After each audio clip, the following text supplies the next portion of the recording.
dar sequência, né, no nosso podcast de hoje.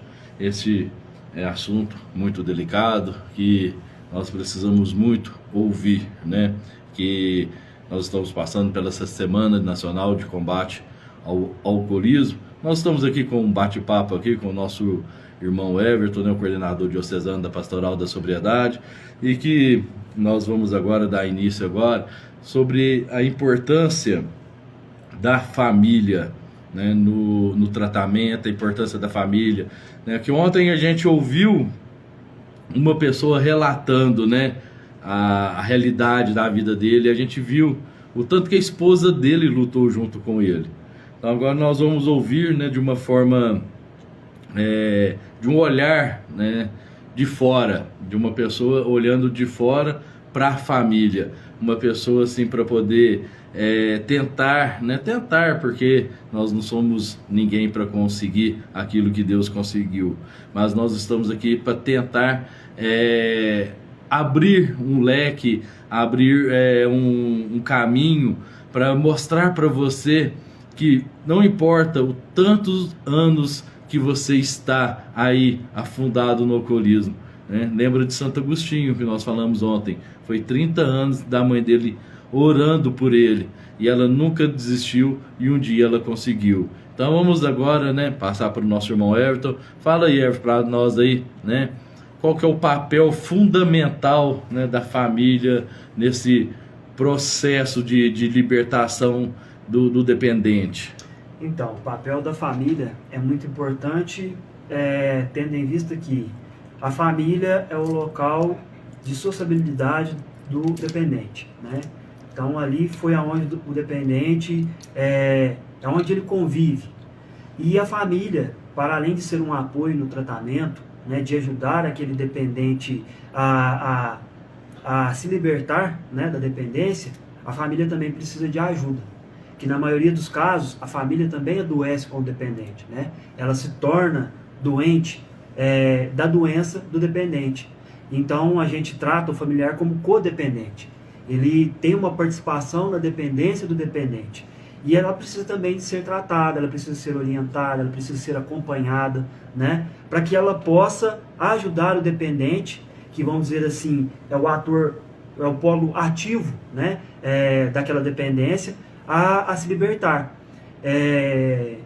O álcool, ela é uma droga social, né? É uma droga de sociabilidade. Então o álcool está presente em tudo quanto é lugar, em todos os lares. Até nas festinhas. Nas festinhas de família. 6 anos, 10 anos. 6, 10, festas de batismo. Então o álcool ele tem uma aceitabilidade muito grande. E para o dependente do álcool é muito difícil, porque em todos os lugares que ele vai, o álcool está presente. Então uma família que seria um refúgio, muitas vezes, o álcool está lá presente e essa pessoa vem, né, daquele processo de paralisação do seu vício, mas encontra o álcool com facilidade dentro do seu seio familiar, que deveria ser um lugar de proteção, um lugar sagrado. A gente sabe que é muito difícil tratar sobre essa questão do álcool, justamente por isso, porque ele é socialmente aceito, né? E todo mundo, queira ou não, uma vez ou outra, já fez o uso do álcool. Só que o dependente ele não pode fazer o uso do álcool, porque ele não consegue só usar, né, esporadicamente, fazer você beber socialmente. Ele perde o controle, né? Então, essa presença maciça do álcool dentro do seio familiar dificulta muito o tratamento do dependente. Ele sai, fica ali 6, 9 meses isolado, faz toda a sua desintoxicação, mas ao retornar para o seu seio de convívio social e familiar, o álcool está ali presente. Porque a família acha que o problema é do dependente, só do dependente. Ele que tem que lidar com aquela situação. Mas é muito difícil. É onde a gente tenta trabalhar a família para também lutar junto com o dependente. E muitas vezes paralisar o seu uso. Porque para aquele dependente conviver naquele núcleo, com a presença do álcool é muito desafiador. Muitas vezes até praticamente impossível. Porque imagina você estar num lugar onde você não pode beber, mas todos estão bebendo. Pois é. É muito difícil, né, para essa pessoa. Às vezes quase impossível. Quase né? impossível. Essa pessoa se libertar. Porque ela tem essa condição. Então, vamos dizer assim, é algo que parece que você está castigando aquela pessoa cada vez mais, né? E isso é impactante para nós que estamos de fora e para o familiar que está vivendo aquilo, porque ele fala assim, então eu tenho que parar de beber porque o meu irmão, o meu pai, a minha esposa, ele é dependente químico. É uma prova de amor muito grande, né? É um desafio muito grande. É você esvaziar-se de si mesmo para ajudar aquele seu irmão que tem uma dificuldade que para ele é uma questão de vida ou morte, né? E essa é uma grande dificuldade de lutar contra o álcool, justamente por isso, por ele estar presente em todos os lugares. E da dificuldade das pessoas se absterem do uso do álcool, como se ele fosse essencial para se viver em comunidade, né? Para se sentir feliz, para se relaxar. Então essa é a grande dificuldade que a gente tem e que precisa muito do apoio da família, nessa luta constante contra a dependência dos nossos irmãos, né? Que desenvolveram a dependência, que são dependentes químicos. O problema do álcool é o seguinte, o cara chega no barzinho, tá lá no bar lá, o cara chega, ele te pede um salgado, você não paga, ele te pede uma pinga, o cara Você paga. Né? Você não tem dinheiro para pagar uma coisa pro cara comer, né? E Sim. tem dinheiro para pagar a bebida. Eu já faço o contrário. Muitas das vezes a pessoa chegar para mim, às vezes, eu pago eu pago para você um pastel, alguma coisa assim. Você acredita? A pessoa também não aceita. Não aceita. Né? Quando a pessoa está na situação de alcoolismo, né, na doença, ela não troca uma dose de cachaça por uma marmita, não troca, né? Então é aí que é o difícil, né, de tratar o álcool. É aonde você for, ali tá. Que dia que foi? Foi no primeiro dia, eu refleti aqui sobre a porta mais larga do mundo. Eu não sei se você já ouviu essa história, né? A porta mais larga. E é a pura realidade, né? Essa história. Por quê? Porque ali, né, pode ser a portinha mais estreita que for, que você passar ali, ele vai passar a sua vida inteirinha ali. Sim. Né? Uma portinha petitinha, mas ali do outro lado ali tem a danada ali da cachaça. Aí quando você vai beber todo dia, você vai gastar tudo ali, vai passar seu salário, vai passar sua família, vai passar sua casa, né? E você vai levar isso tudo dentro do bolso. Você vai chegar lá, você vai só pagando, gastando. Você gasta com bebida, naquele momento ali você tem vários amigos, muitas pessoas em sua volta, mas ao que acaba o dinheiro, ao que acaba a saúde, não tem aqueles amigos mais, não tem ninguém para poder cuidar, sobra quem? A família, né? Por isso que a família é muito importante e ela também tem que se tratar, né? A família. Sim. A família precisa do tratamento, que é a chamada... os coedependentes, né? Aquelas pessoas que ficam dependentes da doença, né? do dependente. Então, ela se torna também encadeia até uma depressão. Sim. Né? Até uma depressão. E até mesmo aquela questão de quando o dependente está paralisado, se não tratar a família vai sentir falta da dependência do dependente, sabe? Aquela questão de que está sempre tendo que estar preocupado, sempre atento com a pessoa. Uhum. Então, muitas vezes, o dependente está paralisado, está buscando uma ressignificação da vida, e as pessoas que estão em sua volta, seu núcleo familiar, não conseguem ressignificar a sua própria vida. Então, o dependente vai sair, não vai beber não, viu? Não faz isso, não faz aquilo. E às vezes a pessoa não estava nem pensando em beber.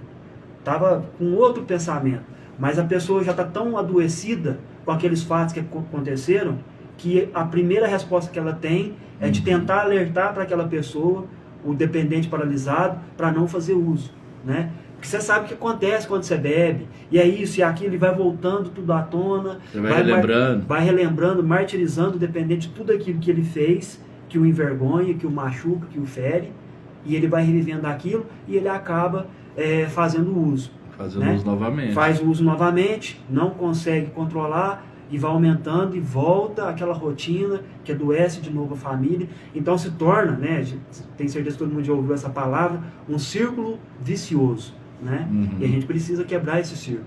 Fazendo o quê? Tratando todos aqueles que estão envolvidos nessa dinâmica, né, da drogadição pelo álcool, né? Então tem que tratar a família, para a família conseguir ajudar a tratar o dependente. E clínica tem para alcoolismo? Sim, sim. Geralmente as clínicas que acolhem os dependentes de outras drogas acolhem o dependente químico do álcool, né? A gente aqui é a mesma coisa, é droga, só que uma coisa. É liberada e a outra não, né? A diferença é essa. O álcool tá aí em todos os cantos, é cantado em verso e prosa e muito fácil de ser adquirido, né? As outras drogas têm o estigma de serem criminalizadas. A pessoa fica um pouco mais com medo, fica né? mais ansiosa. Medo, apesar que hoje, vamos dizer assim, está ficando mais escrachado, mais fácil, né? mais fácil, mas não tem aquela criminalização, né? O álcool já foi descriminalizado faz muito tempo. E então ele está aí com acesso fácil para todas as idades, né? E como você disse mais cedo, cada vez mais novos as pessoas estão começando a fazer o uso do álcool, né? E sofrendo com seus efeitos. Então, tem sim as clínicas, né? Praticamente todas as clínicas que tratam as demais drogas acolhem os alcoolistas, né? E fazem o seu tratamento de desintoxicação. Mas não basta desintoxicar o dependente químico. A gente precisa ajudar na desintoxicação, mas depois desse processo a gente precisa acolher e reinserir essa pessoa na nossa comunidade, na nossa convivência social e familiar, né? Então, é um trabalho amplo que a gente precisa desenvolver, né, na nossa sociedade. Tá. A pessoa, né, quando ela se entrega para o alcoolismo, ela praticamente se sente quando está naquele estágio de beber e dormir no chão, né? Ela se sente no estágio de exclusão, né? A gente pode até colocar como semelhante os leprosos, né? Sim. Porque na época de Jesus, da Sagrada Escritura, os leprosos tinham lugares deles, né? Tinha os lugares deles, eles não andavam no meio do povo. E infelizmente nós temos também esse preconceito com, vamos falar no popular, dos bebum, né?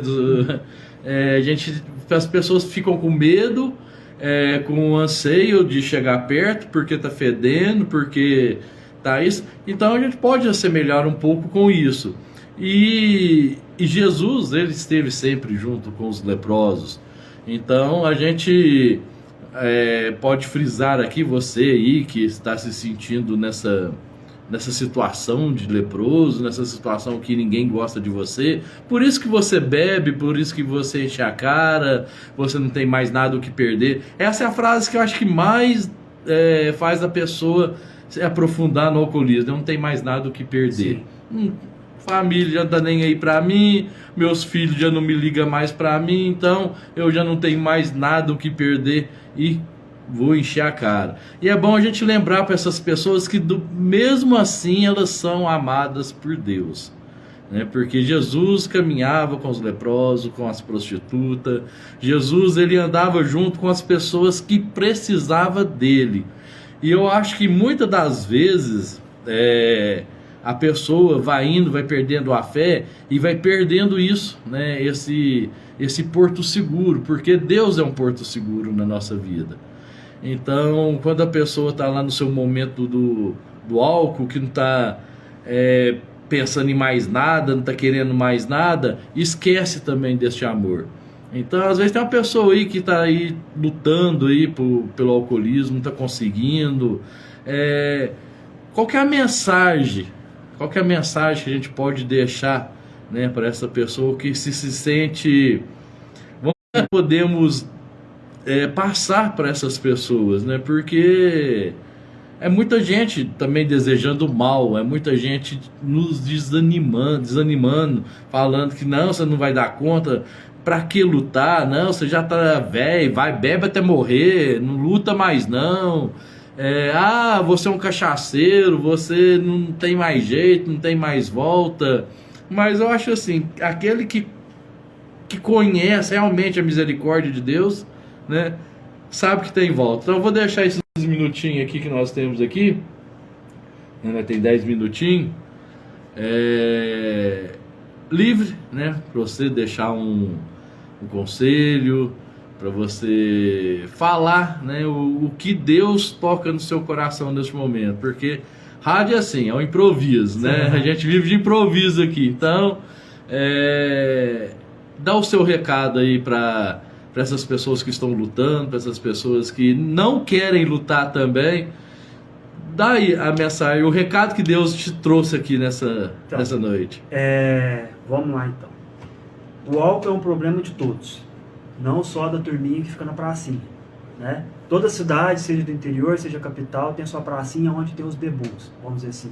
E que ninguém quer por perto, igual você falou, né? Aqueles que ficam à margem da sociedade, os marginalizados. Né? Eles não deram conta de lidar com a questão do uso do álcool, se tornaram dependentes e agora ninguém quer mais.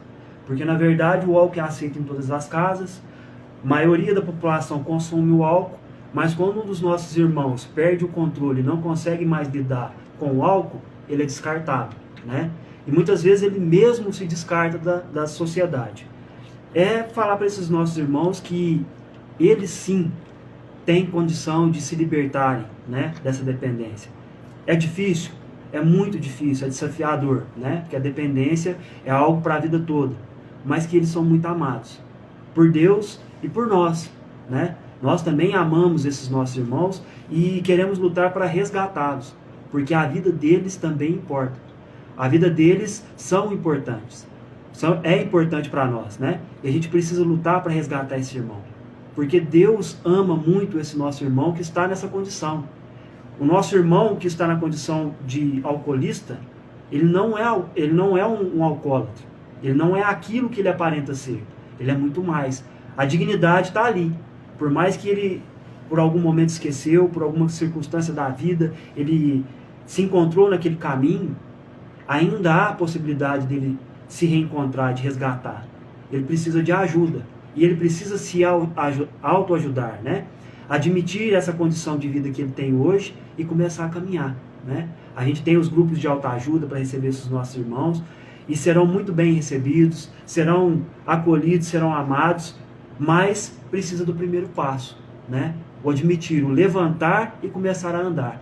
E lembrar a eles que nós estamos aqui para acolhê-los, para amá-los na situação que eles se encontram. É essa a mensagem que eu trago hoje. Lembrando que o álcool, ele vitima por ano, em média, 3 milhões de pessoas no mundo todo, que morrem em decorrência do uso e do abuso do álcool, direto e indiretamente. Que cada vez mais as pessoas estão usando o álcool mais novas. 37% dos adolescentes já experimentaram o álcool, estão começando essa caminhada da drogadição do álcool, né? Que no primeiro momento parece ser uma coisa muito boa, mas que ao longo do tempo vai perdendo o controle, né? E vai destruindo aquela pessoa lentamente. O álcool não mata imediatamente, né? Ele mata devagarzinho. Ele vai destruindo aquela pessoa, a sua dignidade devagarzinho. E cada vez mais a pessoa vai tendo uma tolerância maior para o álcool. Quero trazer aqui algumas orientações em relação como diagnosticar que eu já estou caminhando para o alcoolismo. Isso é muito importante, a gente diferenciar o alcoolismo do uso esporádico do álcool, né? A gente não pode colocar tudo no mesmo balaio. Tem pessoas que fazem o uso moderado do álcool e que não têm dependência. Mas tem aquelas pessoas que não podem de maneira alguma fazer o uso do álcool porque já desenvolveram a dependência. Então aqui, ó, os 12 pontos, né, para diagnosticar a dependência do álcool. Primeiro, necessidade de beber a qualquer momento. Então já não tem mais aquele momento específico. Todo momento eu acho que eu preciso fazer o uso do álcool, né? Fadiga e dificuldade de raciocínio. Você já começa a ver que você já está ficando mais cansado, que você já está tendo um raciocínio mais lento. Isso é um dos pontos que você tem que ficar alerta, que pode ser, né, um dos sinais que você já está desenvolvendo a dependência do álcool. Distúrbios alimentares do sono, já não alimenta da maneira que você alimentava mais, às vezes nem alimenta, o seu sono já não é o mesmo de antes que você tinha. Alteração no metabolismo, o seu metabolismo fica mais lento, né? Você já começa a ter mais dor de cabeça, náusea e vômito depois do uso do álcool. Alteração de humor. O seu humor altera muito quando você fica sem usar o álcool, você já fica mais irritado. Então, você já não tem mais aquela mesma condição de que você tinha antes. Você perde o seu estado de espírito muito fácil quando você fica sem fazer o uso do álcool. Necessidade de dose cada vez maior. Então, para você sentir a ressaca, você precisa beber muito mais do que você bebia quando você iniciou o uso do álcool. Demonstração de agressividade quando você é confrontado sobre o uso do álcool. Quando a pessoa chega e fala, você não acha que você está bebendo demais, não? Você não precisa maneirar um pouquinho? Você já fica irritado, fica nervoso, já quer discutir, já perde a paciência com aquela pessoa, né?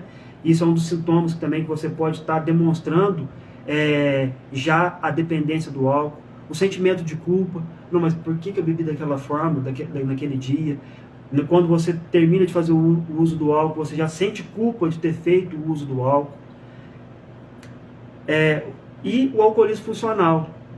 Você já começa a fazer o uso do álcool constante, que ele não vai atrapalhar tanto as suas funções. Você consegue trabalhar, mas bebe todo dia. Você participa, né, das suas atividades, mas sempre está tendo que fazer o uso do álcool. Porém, conforme você vai aumentando a sua dependência do álcool, você já começa a se distanciar das pessoas. Então, você vai desenvolver desejo incontrolável ou compulsão por bebidas alcoólicas, falta de controle quanto ao consumo, né? Você não sabe a hora de parar, só a hora de começar. Sinais de abstinência física ao cessar o consumo, vai te dar dor de cabeça, vai te dar tremedeira, calafrios, evidências clínicas do aumento de tolerância ao álcool, então beber cada vez mais, perda do interesse gradual e progressiva por atividades da rotina e do convívio social, você vai começar a se afastar das pessoas, insistência no consumo do álcool, apesar da percepção das consequências do ato para a saúde e para a sua cognição. Então, mesmo percebendo tudo isso, você não vai querer cessar o uso. São alguns dos pontos que você pode estar percebendo que está acontecendo com você, e se você estiver manifestando 3 desses pontos que eu falei ao longo de um ano, você já desenvolveu o vício ao álcool, né? A dependência ao álcool. Você já é um alcoolista e você precisa de ajuda. Você precisa admitir esse problema que você tem e buscar ajuda. Então, são esses pontos que a gente traz nesse dia de hoje, para a gente poder estar repensando, né? Não condenamos aquele que faz o uso do álcool, não queremos que todos parem de usar o álcool, né? Tem pessoas que conseguem conviver, mas existe uma grande maioria que está doente, e a doença precisa ser tratada. E como o álcool ele é amplamente aceito na sociedade, é muito difícil tratar o álcool. O álcool é uma questão de saúde pública. Ela vitimiza muitas pessoas, causa um caos muito grande no sistema de saúde do nosso país e que precisa ser tratado, precisa ser acolhido, precisa ser orientado, precisa ser acompanhado. É isso aí, né? Já está vendo, né? Disse para vocês que seria, né, um momento de muito aprendizado aqui no nosso programa Rancho Fundo. Queria te agradecer, está muito bom aqui o papo, né? Como ontem eu falei assim, se a gente não parar aqui, a gente vai a noite inteira, né? É muito bom a gente poder estar, né, falando sobre isso, poder estar ajudando as pessoas, e se deixar a gente vai varar a noite aqui, a noite inteira, mas infelizmente nós temos horário aqui, nós temos que, né, já está encerrando. Mas muito obrigado mesmo pela sua presença, Everton.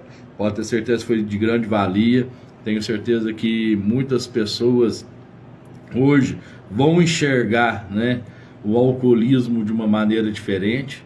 Aqueles que estão convivendo vai saber, né, vai começar a saber como lidar, e aquele que vive o alcoolismo, né, também já vai saber que tem uma luz lá no final do túnel, né? Tem uma luz lá no final do túnel, e essa luz é Jesus, né? Jesus está lá pronto, assim como o pai lá misericordioso do filho pródigo, né? Ele estava ali esperando ele ali na porta ali de braços abertos. Jesus também está esperando você aí que está do outro lado aí de braços abertos. Então as suas palavras, Everton, foi, como se diz, foi cirúrgica, né? Você trouxe aqui com bastante explicação o que o trabalho da Pastoral da Sobriedade, né? Nos indicou alguns pontos para a gente ficar de olho se a gente está caminhando para um alcoolismo ou não. Frisou muito bem aí para a gente aí que o problema não está no você tomar uma cervejinha ou outra, o problema está no seu excesso, né? Seu excesso, tudo aquilo que você faz com excesso é sair da sobriedade. Foi isso que a gente aprendemos aqui, né? Então, que nós possamos, gente, que nós possamos não somente ser vigilantes no alcoolismo, não, nas drogas, não. Precisamos ser vigilantes nas nossas atitudes também, porque se a gente passar do limite, a gente passa da sobriedade. Então, viva o só por hoje. Viva o por hoje. Hoje você consegue controlar a raiva, você consegue controlar a sua euforia. Não pensa em segurar 10, 20, 30 anos, não. Hoje você consegue. Amanhã não sei, mas hoje você vai tentar e vai. Se não conseguiu, amanhã você vai tentar novamente. Essa é a vida do cristão, né, Everton? É a nossa vida. É tentar, bater de cara no muro, cair, levantar. Às vezes a gente chega lá todo machucado, mas chega lá vitorioso, né? Chega lá vitorioso. Quero agradecer pelo espaço novamente cedido, né? A nós, da Pastoral da Sobriedade, para trazer essa mensagem. Estamos aqui para poder lutar, né, contra esses males que flagelam, né, a humanidade. Então, agradecer de novo pelo espaço. E falar que as portas do Pastoral da Sobriedade estão abertas para todos, né? Amém. Aqui na cidade de Candeias, às quartas-feiras, 19h30, na escola Erasto de Barros. Estão todos convidados. É só chegar e entrar, gente. Chega lá, você vai topar com um rapaz meio feio lá, o Emílio, né? Parece um Sargento Pelota. Mandar um abraço para ele, nosso amigo Emílio Diamante. O compadre, né? Parece Sargento Pelota. Pesa 107 quilos, viu, gente? Mas não preocupa não, que o que ele tem de gordura, que lá tem de bênção, gente. Pode chegar lá.